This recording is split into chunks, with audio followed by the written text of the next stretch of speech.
सरकार तर कुठल्याच अनुषंगाने मला गंभीर वाटत नाही। एक सकाळी मुख्यमंत्र्याला एक प्रश्न केला एका पत्रकारांनी की तुम्ही कर्जमाफी कधी करणार आणि पंजाबच्या धर्तीवर 50,000 एकरी देणार का।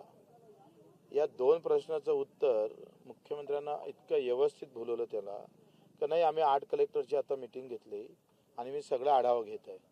प्रश्न काय होता का 50,000 एकरी प्रमाणे मदत करणार काय, आणि मुख्यमंत्री उत्तर देत होते मी 8 कलेक्टरची मीटिंग घेतली। किती बनवाबनवी आहे। म्हणजे कसं आहे, दुःख पाण्याचं तर आहेच, पण त्याच्यापेक्षा मुख्यमंत्र्याच्या आणि सरकारच्या वागण्याच्या वेदना जास्त आहे। तुम्ही सांगा, पंजाब सारखं सरकार 50,000 एकरी देऊ शकतं आणि हे अजून किती देतंय अजूनही निश्चित झालं नाही।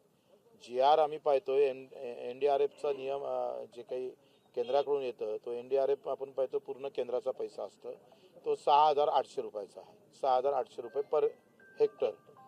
आणि मग जर सरकारनं जर राज्य सरकारनं टाकलं तर SDRF मध्ये मिश्र निधी असतं केंद्र आणि राज्याचा। आता राज्यानं किती निधी टाकला हे मुख्यमंत्र्यांना सांगायला नको का, केंद्राचा एवढा निधी आम्हाला येईल एवढा निधी आम्ही राज्य सरकार टाकेल। काही वाच्यता नाही, सगळा भ्रम आहे। म्हणजे मीडियावर बोलतात जास्त रक्कम आणि प्रत्यक्षात GR काढला तो 6,800चा। 2019 मध्ये 6,800 होता, 21 मध्ये वाढवला, 2021 मध्ये 6,800चा 13,000 केला आणि आता तुम्ही पुन्हा कमी केलाय। या सगळ्या संदर्भात स्पष्टीकरण जेपर्यंत येत नाही तोपर्यंत काय होतंय, शेतकऱ्यांना दिलासा पाहिजे, थोडासा आधार पाहिजे, शब्दाचा तरी द्या। तुमच्याकडून कधी द्यायचं असेल तो द्या। अजितदादासारखा माणूस सोंग करता येत नाही। लाडक्या बहिणीवर आम्ही खर्च केला, लाडक्या बहिणीचं नावच बदनाम आहे। लाडक्या बहिणीचं नाव बदनाम करून तुम्ही पुन्हा त्यांना रस्त्यावर आणण्याचा प्रयत्न करताय। पण दादाला मी सांगतोय, एखादा गरीबातला गरीब माणूस जरी बाजूचं घर जर पडलं असलं ना तर तो म्हणते हो माझ्या घरी ये राहिले, तू हिंमत हारू नको। एका शब्दानं त्याचं जीवन जगतं, तो त्याला आधार भेटतं। आणि तुम्ही म्हणता सोंग करता येत, पैशाचं सोंग करता येत नाही। दादा तुम्ही एवढे सोंग केले आयुष्यात, कुठलं सोंग राहिलं सांगायचं करायचं। अशा प्रकारची जर वाच्यता होत असेल तर लोक आता म्हणजे निवड बोलणार नाही। आता बोलूनही तुम्हाला काही पाजर फुटत नाही, आता तुडवणार आहे लोक। मी सांगतोय गावागावात लोक यांना तुडवणार आहे। हे शुकर माना का या पाण्यानं आग विजून राहिली थोडी, त्याला एकदा लागली ना भडकन ना तर हे यांना तुडवल्याशिवाय राहणार नाही। नेमकी किती मदत दिली पाहिजे? माझं काय मत आहे का, तुमचा लागणारा खर्च तुम्ही सांगा। सोयाबीनची बॅग एका एकराला 3,500 घ्यावं लागली। सोयाबीन एका एकरातलं काढाले 5,500 रुपये खर्च येतं। 5.5 आणि 3.5 तर हा तर रोखच पैसा गेला, काळाचा आणि पेरण्याचा। मधातला जर खर्च पकडला तर 30 ते 40 हजारावर गेला। तुमच्या 5 ते 7 हजारानं काय फायदा होणार आहे। तुम्ही किमान त्याचं पुढचं पीक हरभरा किंवा आता पंजाबच्या शेतकऱ्यांना गहू दिला त्यांना पेरण्यासाठी, तुम्ही हरभरा देणार का, पुढचं पीक घेता येईल का, ते वावर चांगलं करण्यासाठी, शेत चांगलं करण्यासाठी तुमचा अधिकचा पैसा दिला पाहिजे। नाही होत असेल तर MRGS मध्ये कव्हर करा ना। आम्ही सांगतो तुम्हाला कशा पद्धतीनं ते सावरता आलं येईल। तुम्ही थोडे जर केंद्राला थोडं सांगितलं, आणि रोजगार हमी योजना आमचा पैसा आहे, आमचे 2,500 कोटी आहे, ते काय पडून ठेवता का, पैसे भरपूर आहे हो। पण रोजगार हमी योजनेतून मदत केली पाहिजे। हा, रोजगार हमी मध्ये 2,500 कोटी आहे आणि हा 2,500 कोटी जर आम्ही थोडा नियम बदलवला का, या पूरग्रस्तामधला गाळ काढणे, ते साफ करणे, यावर जर थोडा खर्च केला तर केंद्राचं 25% 75% भेटतं। म्हणजे आम्ही 25,000 कोटी जर गुंतवले तर आम्हाला भेटणार 75,000 कोटी, एवढे पैसा भेटू शकतं। पण अक्कल पाहिजे ना, अक्कल फक्त फोडाफोडीची आहे, अक्कल फक्त जाती जातीमध्ये भांडणं लावण्याची आहे। पैसे द्यायची अक्कल कुठे येते यांना। आम्हाला बसवा 5-10 मिनिटं, आम्ही सांगतोय कसे पैसे कव्हर करता येते। तर तुम्ही सत्तेत त्यांच्या बरोबर काही पूर्वी होता, आता असतं तर काय मार्ग सुचवला असता? आता हेच सांगितलं हो मी, इतकं व्यवस्थित सांगितलं। रोजगार हमीच्या याच्यातून तुम्ही जो मार्ग सुचवला तो अधिक म्हणजे क्लिअर कसं, म्हणजे कशी त्याची अंमलबजावणी माझं काय करावी? मत काय आहे, करावं? आता आपण तुम्ही 260 कामं घेतल्या जातात MRGS मध्ये, केंद्राचा MRGS मध्ये लांडगे तुला माहित आहे 265 कामं काय आहे का, चर खोदणे, गाड काढणे, खड्डे करणे, हे सगळे कामं घेता येतं का नाही। काय करायचं आहे का, पूरग्रस्तजन्य भाग आहे म्हणून तातडीनं एक दुरुस्ती त्याच्यात करावं। दुरुस्ती म्हणजे काय, शासन निर्णयच करावा लागतो। केंद्राला सांगा, नाही होत असेल तर आम्ही तुम्हाला सांगतोय, आम्ही हे जर थोडी दुरुस्ती केली का, जेवढं शेतात गाळ आलेला असेल किंवा जे शेत वाया गेलं असेल तर त्याच्या नावाखाली पिकाची कापणी गिपणी सगळं होऊ शकतं व्यवस्थित. आणि मग आमच्या सरकारनं फक्त 500 कोटी जर गुंतवले तर आम्ही पाहतो तिप्पट भेटणार, म्हणजे 2 ते 3 हजार कोटी रुपये तर आरामशीर भेटेल तुम्हाला. मी आत्ता आमचे रोजगार हमी योजना मंत्री आहे, काय नाव त्यांचं आता ते गोगवले, त्यांना मी मागं आंदोलन केलं होतं. त्यांना म्हटलं पेरणी ते कापणीपर्यंत सगळे कामं MRHS मध्ये घ्या. नाही घेता येतं तर मला सांगा. तुम्ही सांगा गवत लावायला पैसे देतं का नाही गव्हर्नमेंट? मग पराठी लावायला का देत नाही? तुम्ही सोयाबीन लावायला का देत नाही? तुम्ही फळबाग योजनेला पैसे देता का नाही देत? तुम्ही संत्र्यासाठी पैसे देता, आंब्यासाठी पैसे देता, तुम्ही सगळ्या फळबागेसाठी पैसे देता. करोडो शेतकऱ्याला काय देता हो तुम्ही? इथं प्रश्न आहे करोडो शेतकऱ्याचा. मरत तो ना, तो जास्त करोडो शेतकरी मरतोय.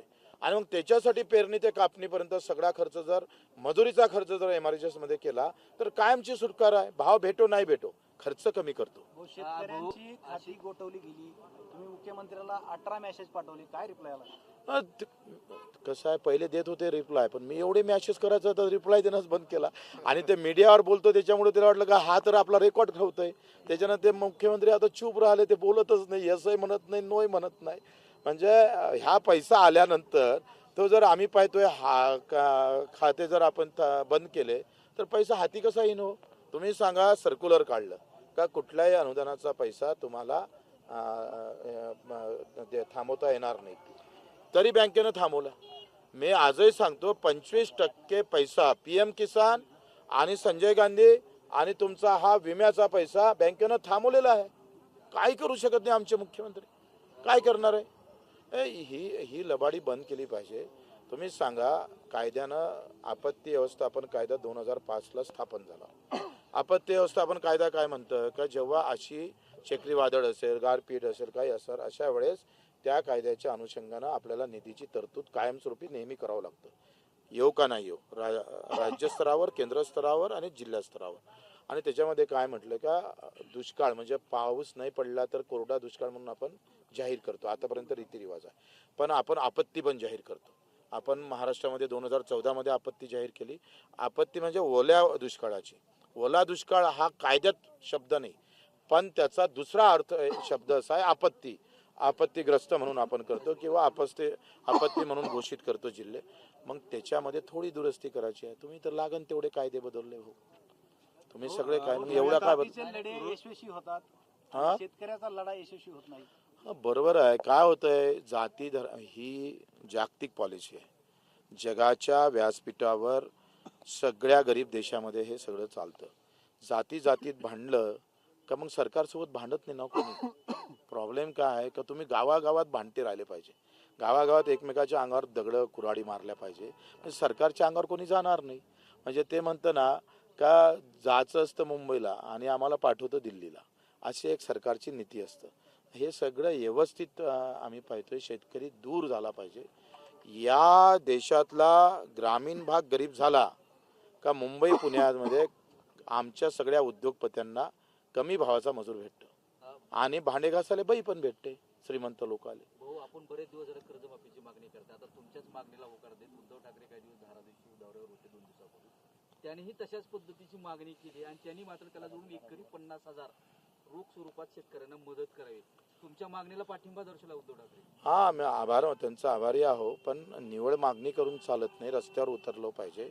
माझं काय म्हणणं आहे का मी नेहमी युवकांना सांगतोय की बाबा तुझी जात धर्म पंथ तुझी पार्टी लाख शुभेच्छा तुला, पण शेतकरी म्हणून जगता येते का पाहिलं पाहिजे ना. मी शेतकरी म्हणून जगतही नाही, शेतकरी म्हणून लढतही नाही. ज्या दिवशी तो शेतकरी म्हणून लढन, संख्या आमची जास्त आहे शेतकऱ्याची, मग आमचा आवाज मोठा राहिला पाहिजे का नाही. आमचाच आवाज दबलाय कारण आम्हाला जातीपाती तोडून ठेवलेला आहे. या सगळ्या अडचणीतून बाहेर निघणं फार गरजेचं आहे.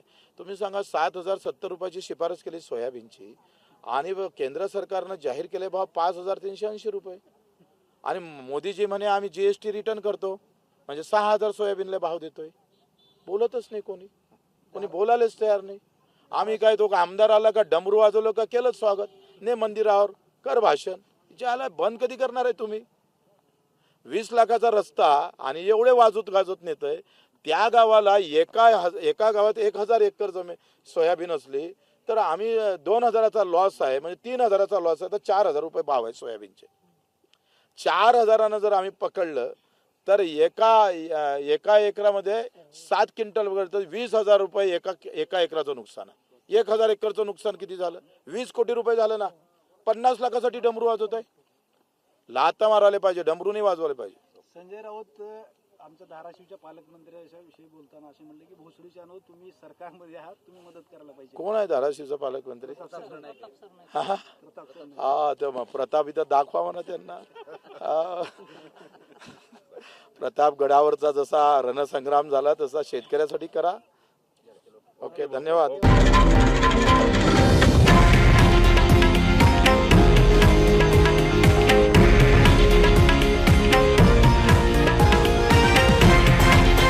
हे आहे देशातील नंबर 1 न्यूज नेटवर्क